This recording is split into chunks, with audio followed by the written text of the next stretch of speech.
सोलापूर अक्कलकोट महामार्गावरील रुदेवाडी बस स्थानकाजवळ ST bus व मुरुमाने भरलेल्या डंपरचा भीषण अपघात झाला। हा अपघात सोमवारी दुपारी 2 वाजण्याच्या सुमारास घडला आहे।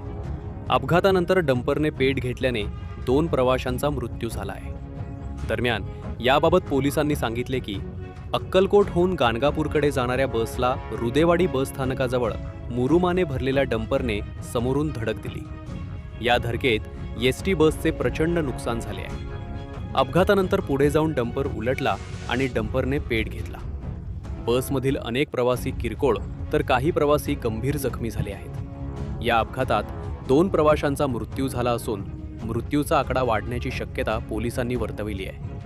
अपघातानंतर मदतीसाठी ग्रामस्थ धावले। घटनेची माहिती मिळताच पोलीस घटनास्थळी दाखल झाले आहेत। जखमींना उपचारासाठी जवळच्या रुग्णालयात दाखल करण्यात येत आहे।